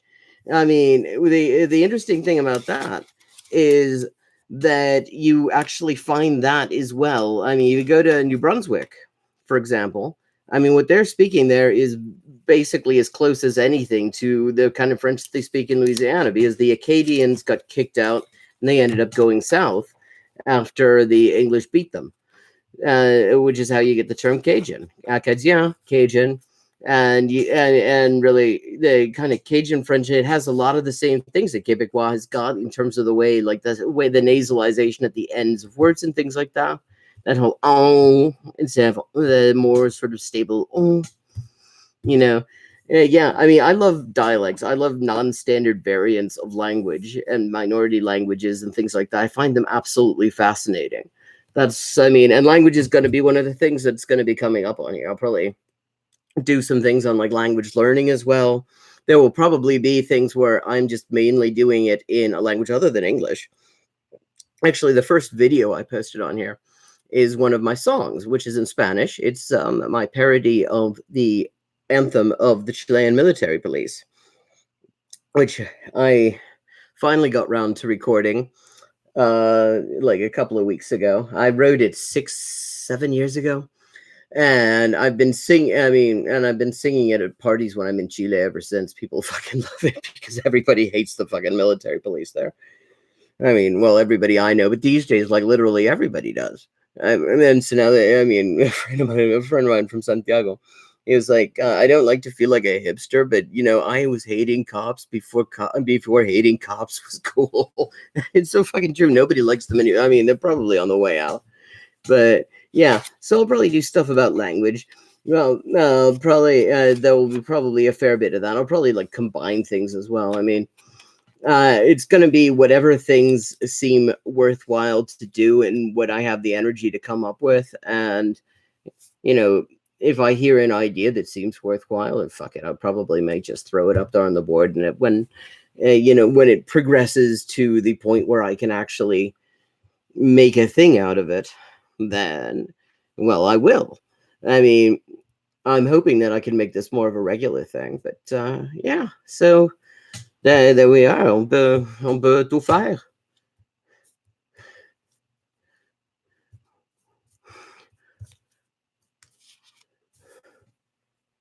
Yeah. Well, I've managed to actually last an hour, 35 minutes and 22 seconds and not run out of material except at the very beginning when there was that really exciting part where you all saw me trying to figure out where the fuck the link was to this stream so I could share it so I could actually have people watching it. But yeah. Yeah, this has actually gone reasonably well. Yeah, I like sitting as well. It's actually considerably easier. Yeah, because the thing is, when I'm on my feet, I actually have an impulse to walk around, and I have a microphone. It's just not here, where that has a lovely long cable. It's like 20 feet long. I can walk around all I want. Of course, I don't have. I have like a stationary camera set up, so I can't really do that as well as I'd like to. But at the very least, I can kind of walk around as I'm recording something. If it's audio only, otherwise it gets sort of visually less than exciting. But yeah, I mean, it is actually easier when I'm sitting, and so yeah, I mean, and actually, I seem to have found a decent angle with this fucking webcam. I still look sort of like an extra from Shaun of the Dead. I really need to work on the lighting because I have a much less deathly complexion than this. Believe it or not. Wow, it's doing wonderful thing for my fucking eye rings. Jesus Christ. Wie die Panzerknacker ist das. Yeah. Nee. Yeah. Yeah, that's something I'm gonna have to work on. I have to figure out a few things. I probably will not always be broadcasting from this lovely basement either. But yeah, I'd say it's not been bad for our first one. And one thing I want to hear from you. I mean, since you're like the people who showed up for this thing, what kind of stuff would you like to see on here? Give me some ideas. What is a bloom setting? I've never heard of a bloom setting, or is that your autocorrect fucking with you?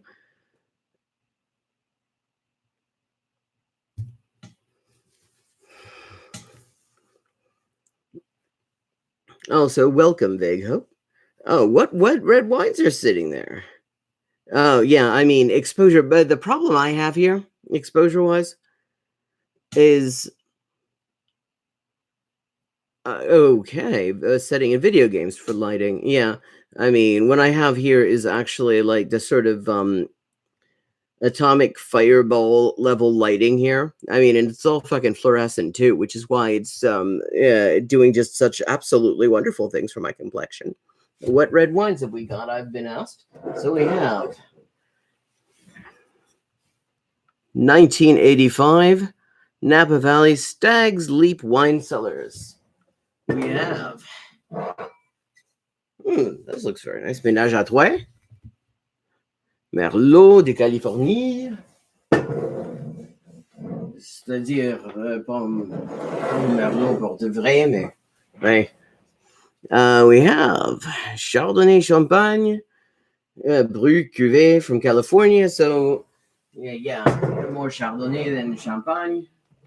And we have Barefoot Pinot Grigio. It's Pinot Grigio, but it doesn't have like socks on.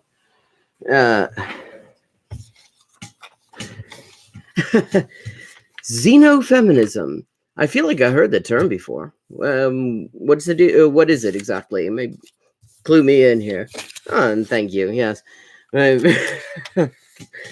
My French accent has gotten some very weird comments again. I remember the last time I was in France, I ended up at the opening of this little sort of like tapas sort of place.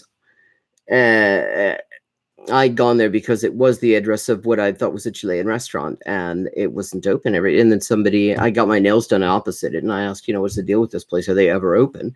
Said, oh, they're opening tomorrow. And I went there and ended up hanging out with like the owners and stuff, and getting a free bottle of red wine off them, and ended up, having a smoke and talking. And it's like, hey, c'est pas pour te fendre, mais t'es belge ou quoi?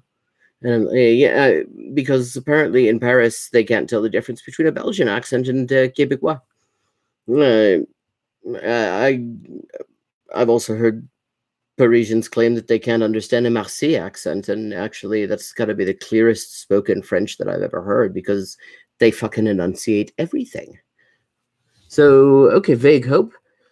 Tell me about xenofeminism. It's an interesting combination. Is it feminism involving xenomorphs? I mean, I've often thought that Aliens and Alien, those are some of the most feminist movies of the past couple of decades, really.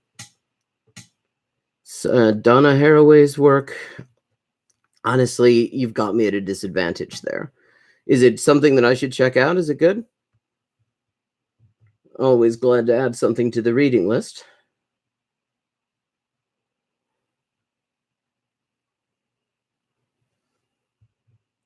Yeah, I like the Q&A style as well because it limits the amount of material I have to come up with from the start. Go on. Let's can you tell me a little bit about first of all, I'm still very curious about this term xenofeminism. Because I'm like it's connecting me to like posadism or something, and I'm sure that's not I'm not right about that, am I? It's not like feminist posadism, which would be kind of cool. Or yeah, I'd like to hear more about it. Feel free to throw that in there. It's not. Okay, now I'm even more interested because that was like my only guess. So,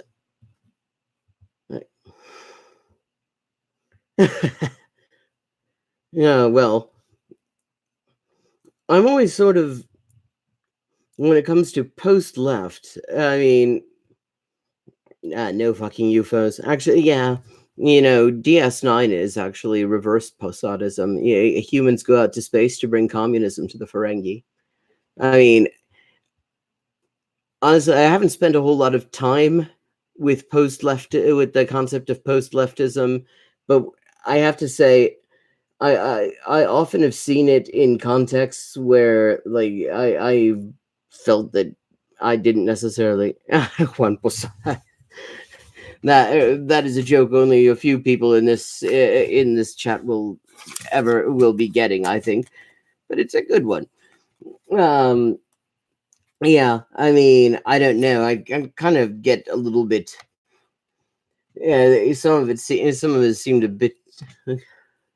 It won't let you post that. Labor Laboria Cubonics. Let me see. Okay, I'm gonna just check that out right now. Why the hell not? Laboria Cubonics net. What have we got? Yeah. Okay. We've got really, really difficult. Okay. Hmm.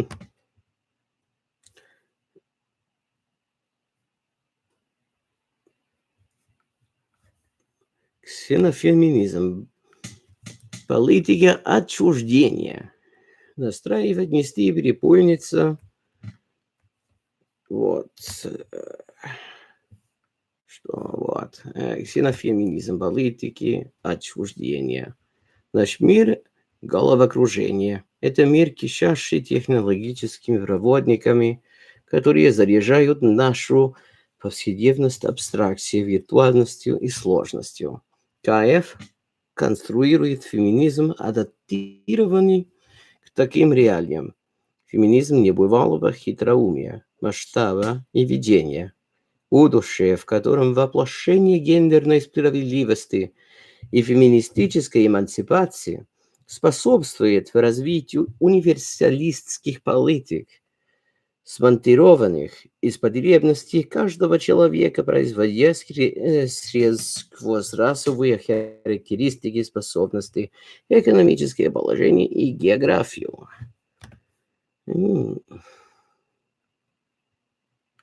Okay, that's kind of that's sounding very interesting as a start. I'm just kind of okay. I'm just sort of looking at it. It's the first. Il nostro mondo è un mondo in vertigine, è un mondo che brulica di meditazione tecnologica, interlaccia la nostra vita quotidiana con l'astrazione, la virtualità e le complessità.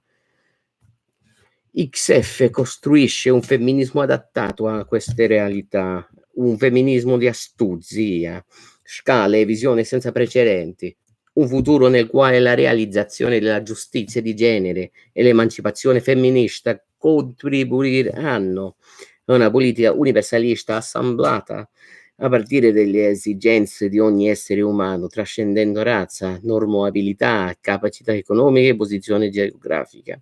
Okay, well, first time I've heard of it, the goals are good. I mean, the goals sound quite nice. 21st century cyber opera. Okay. Radical techno-feminism. Okay, I mean, interesting. Yeah, well, it's interested me. It's interested me enough that I think I might have a read. I mean, but this is actually, I mean, this is the first time I've heard of any of it. 22nd century cyber opera. I feel like I've heard of it. I don't think I've actually seen it, or is that a genre? Hmm. Oh, well, thank you. I like being introduced to some cool things. And I mean, I have to say, one of the things, at the very least, the xenofeminists, they seem to believe in paying proper translators, and I appreciate that, being a translator myself. A video by complex numbers. Oh, have to check that out. Yeah, I mean, they clearly, I mean, so many people don't seem to take much interest in really doing a really getting a thing properly translated, even though they've spent a whole lot of time writing it in the original. And I do have to say, one of the things, I mean, I just had to kind of check that out. When I see that many language versions of something available, I'm just kind of curious what I'm going to find in terms of whether the translation's any good or anything. I have to say, I mean, it looks like to me like they actually sprang for some professional translators, and that's pretty cool. I'm all for that. I mean, as a translator, it's encouraging anytime I see that.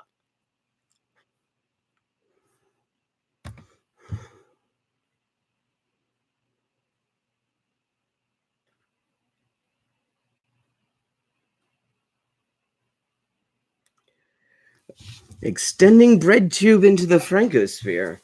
Well, I've never actually thought of doing like full on French language content, but fuck, why not? I mean, I have to think about it because the thing is, the places that I'm most tuned into are actually, I mean, the places I have the most focus on really come when you come down to it that I can, and therefore I have topics come to mind easily would be basically, I mean, U.S. because you can't fucking escape the U.S. I mean, be on the fucking moon, you'll still be hearing shit about the U.S. Britain, uh, fairly close connections to theirs, so I hear quite a bit, especially when I'm there. I hear a fair bit about it. Yes, all Brexit all the time, and a general sort of sense of self-destruction, and turfs popping up like fucking mushrooms, and Chile. I mean, those would be like the three places that I have the most focus on. So I don't know. I'd have to actually. I mean, I always mean to spend more time, but it's harder to find good French language like left publications around here. Oh, latest endeavors. Which ones are we talking about? The YouTube walkout?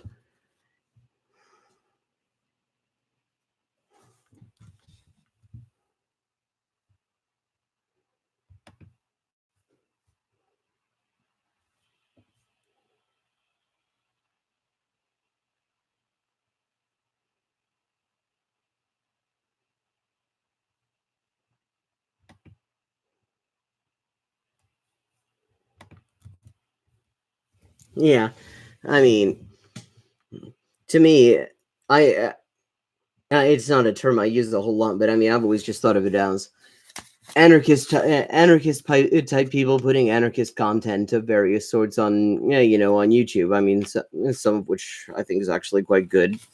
I mean, I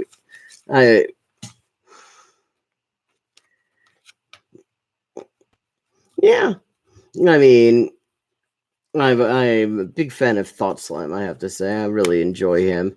He's like, I always appreciate when I find somebody, come, writer or whatever.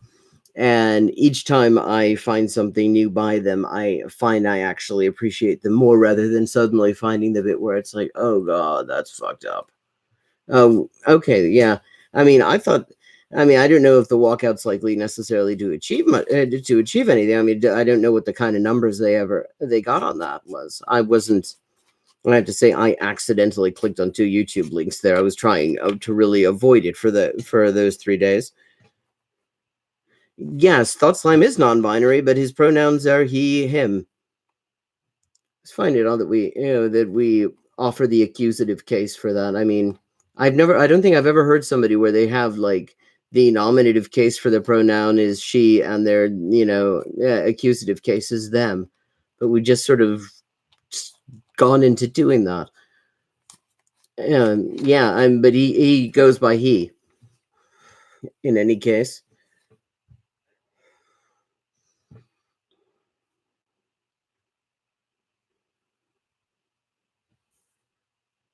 Yeah. Oh wow, we're up to 7 people. This is like this is growing as fast as the audience in the pro copy stand at Sophia Gardens Cricket Ground in Cardiff. I mean, on a on any given day of a 4-day county match, where it's great because you can sort of adopt a player on those days. There's literally there are more people out on the field than there are in the stand. Oh yeah, I mean if it's a neo pronoun, yeah, that makes perfect sense because you wouldn't necessarily know. I always find it obvious. I see it just occurred to me because I think about it. I'm always I think about language a lot because it's kind of my job to think about it and information economy. Yeah, I mean, God, the subject of I I have to. They renamed the pro copy stand. Please don't tell me it's like the Principality stand or the fucking Eric Pickles stand or then I don't know then Neil McAvoy stand or some shit. Yeah, I'm actually kind of tired of hearing about counterpoints as well. I mean, I'll say different sponsor. Damn, pro copy. I never actually use them for anything because I mean, people have printers these days and I haven't needed to copy anything in about 20 years. Yeah, I mean, these days it's all about the amateur copying, really. Yeah, I mean, I have to say it's like it's the whole discourse around counterpoints just kind of annoys the fuck out of me. To be quite honest, because it's like on the one hand, okay, I will say there are like a couple of videos of hers I saw that they were pretty good. Then there's the shit about that she says about non-binary people, and the line I keep getting is it's like it's being taken out of context or something. And when I've never been able to find any kind of I've never been able to find anyone who will tell me what context is added that makes those things sound good. I mean, I'm just sort of generally unimpressed, I would say. It's like, I mean, there are things that she's done that I thought were kind of good. I mean, like the thing she did on turfs wasn't bad. But I mean, overall, it's like just sort of blah. I mean, I like her set design. I'll give her that. I mean, you can tell I care a lot about elaborate set design here. Yeah, I mean, but the whole this way that she's like not really taking responsibility for her own shit and making it about. I'm sick of the phrase cancel culture. I mean, because the people who complain the most about it, I mean, or at least that complain the most audibly, never seem to actually experience any damage from it. Yeah, I mean, taken out of context is used by a lot of people when there's actually no context in which it would be acceptable. But I mean, I hear this from people who whose discernment I otherwise put a fair bit of stock in, and usually I'm not disappointed by. So yeah, so I tried to give a little bit of leeway there just because these weren't the sort of people who would usually just kind of throw that out randomly, but I have not seen any.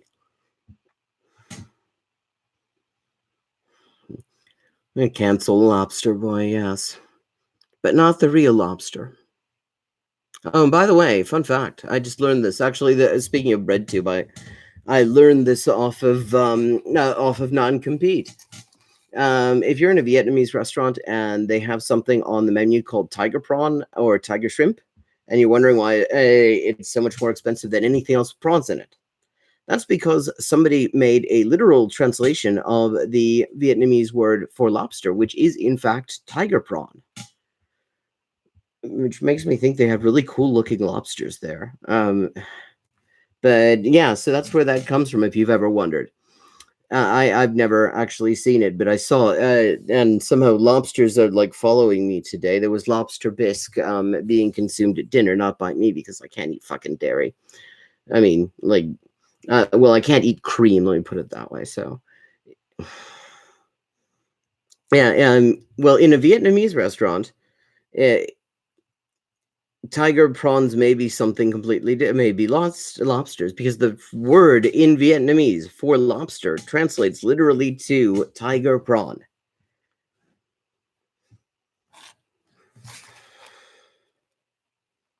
Well, I mean, it's hard to eat things with fish because they're underwater and I don't have gills.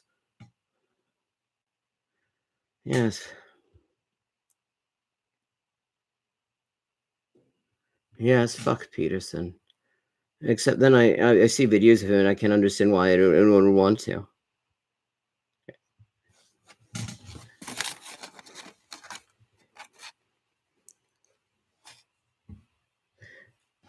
Your national gist. My mob brought it over when we came over 100 years ago to take your jobs. Fuck.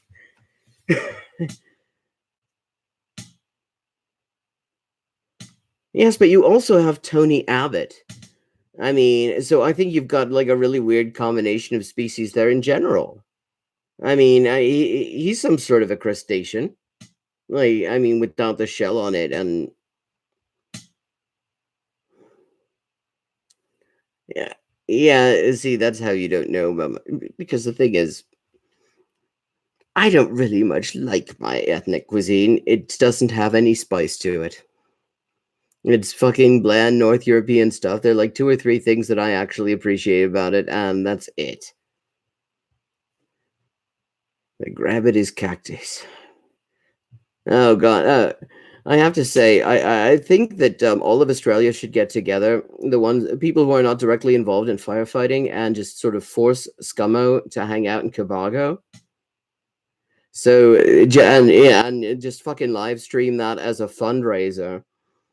Because have the chats come and they can do the background music for it as the entire fucking country comes by to tell him to piss off. Na, bis dann. Danke fürs Vorbeikommen. Well, I hear the air quality has been going down in Canberra, so maybe Parliament House will return to being a rather nice hilltop in a rather boring city.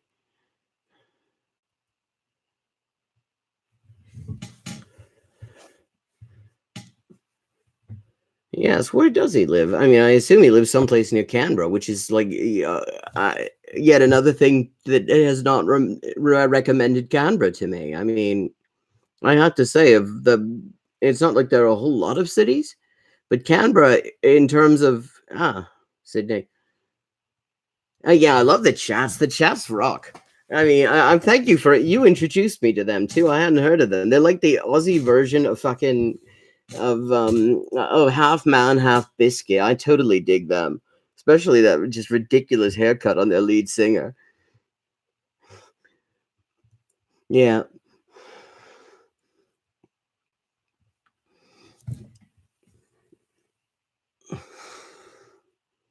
Yeah, I mean, everything I read and hear about Canberra, it's on the on my list of places in Australia I'd like to visit, somewhere between Wangaratta and Ballarat.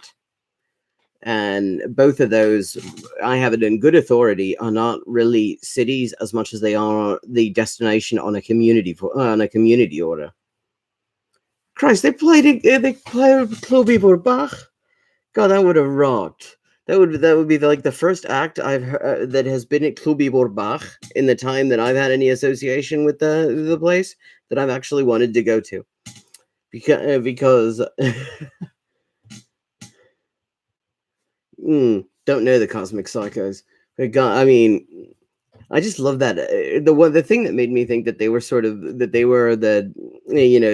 the Aussie version of Half Man Half Biscuit is that identity theft one, because that is exactly the style of so many Half Man Half Biscuit songs, where it's. I mean, like, there's the one about the all-night garage, the Cosmic Psychos, and they're bent. Well, gee, I mean, that's a big burden to carry in life, to be not only a cosmic psycho but also to be corrupted.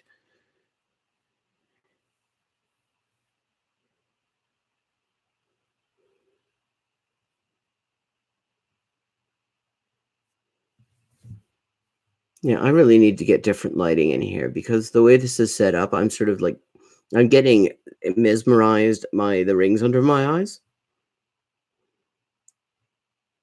There's another sense for bent. See? Oh, well, language always comes up.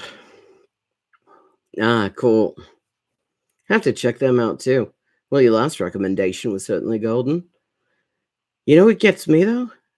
Okay, after Howard fucked off, somebody did a version of the Eagles classic, Am I Ever Gonna See Your Face Again? And they put it on YouTube, and it was fucking hilarious. And then it disappeared, and I never saved it, and it was that good, because just the video of it was so fucking good. And I just hope somebody will re-up it sometime.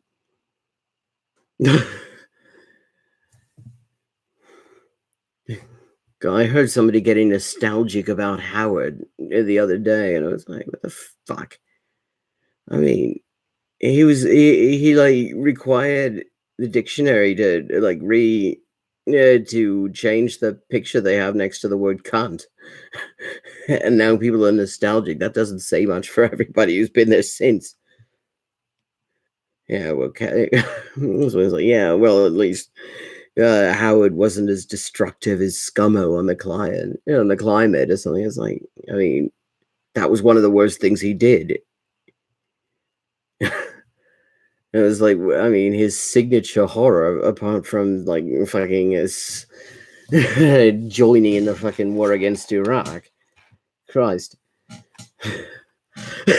Just laughed out loud. Oh, what did it?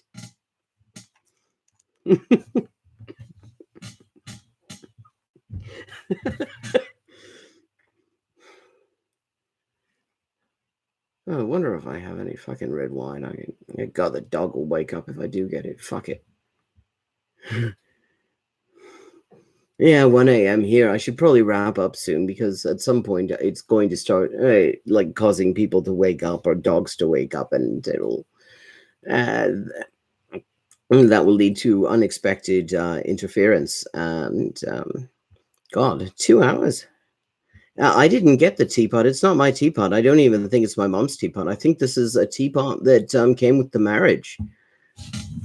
It is a rather pretty teapot, isn't it? They don't really go in for the... Yeah, it's lovely. I like it. The red, as in the red wine? Yeah, that also came... yeah. No, that's... None of this is mine. This isn't my stuff. I'll have to... everything in here that's mine is in a small enclosure that you can't see from here. And most of it is just a huge library of stuff that I've been collecting for a very long time. It's where I've got my East German criminal code and all sorts of other shit. No, so, and the glass houses back there, my mum used to make these. That used to be her thing.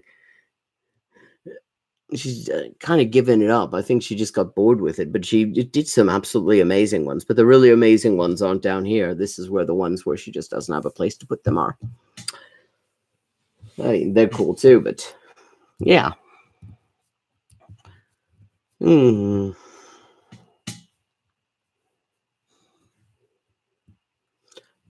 the glass houses? No, they're not bird houses. You can do like you can use them as terrariums for like plants and things.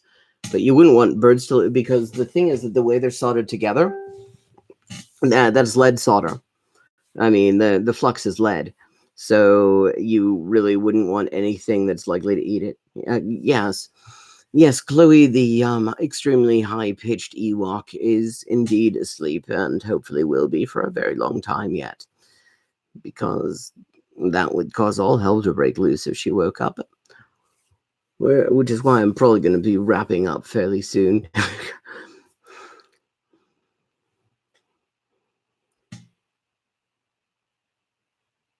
Well, this lighting is so shit. It even washes out my very dark lipstick. See her on the... Well, this is my laptop webcam. That would be very complicated. I wouldn't want to see her on my laptop. She'd fuck the keyboard up. She'd probably eat the fucking keys, but only the ones that were important. She would she'd probably leave the tilde key. Yes, it would certainly be fun. Less fun replacing the computer, though. Maybe then I could do sort of a joint stream with Louis Rossman, where he could fix my shit and I could comment on things in various languages. Except that it's not an Apple, because I don't buy that crap. PC's bad enough. It's Windows 10. Though, I mean, I recently had occasion to use Windows 7 on a laptop belonging to my mom when I was trying to sort out an Echo Dot issue. And, wow, I mean, Windows 7 is, possibly the sort of thing that you would use for sort of low-grade psychological torture. It's got all the disadvantages of Windows 10, except it doesn't offer any of the advantages. It just sort of sucks. 7 is better than 10. Well, XP is better than both of them. Fuck off. I actually once, when I had fucking Vista, we went to... Yeah, Vista's a piece of shit.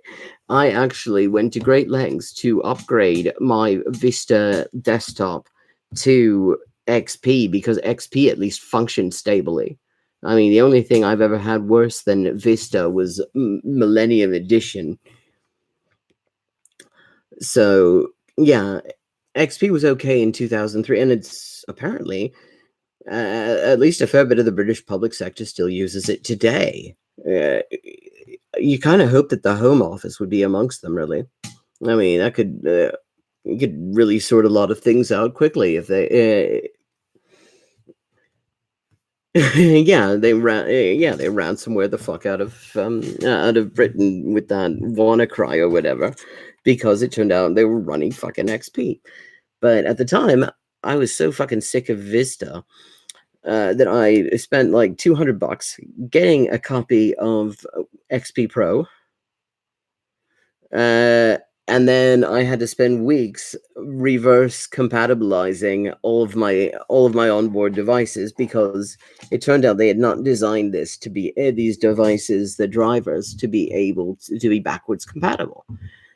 And so the computer never actually... I mean, it didn't work on Vista, but it didn't work on XP either. But anyway, à bientôt.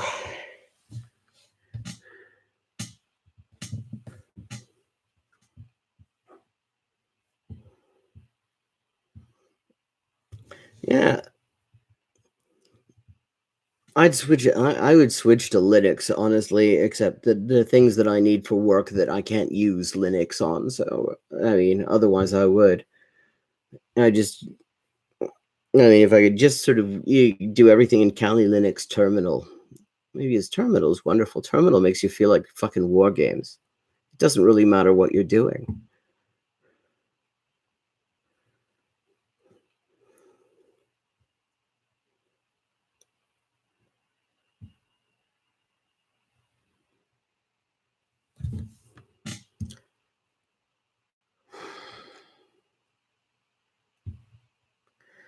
Yeah, it's true. I could do that, but I really can't be asked, to be honest.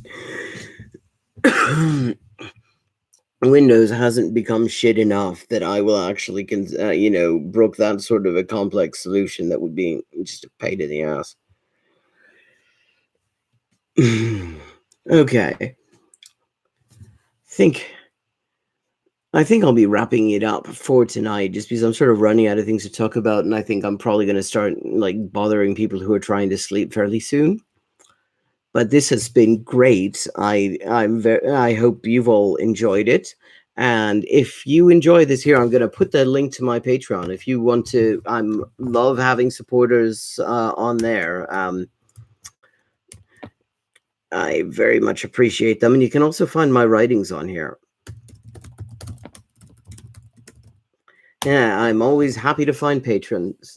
And don't forget to like and subscribe if you haven't already done that. I look forward to seeing you the next time, and maybe I'll do it with a little bit more notice next time. We actually have like more than 5 people here, but I think we did pretty well even with 5. I mean, I like this sort of dialogue thing we have going on here. I think that's pretty cool. So I think with that, I'm going to bid you good night. Nosta, gute Nacht. Annyeong jumshipsho. Dobranoc, laku noc. O yasumi kudasai mase.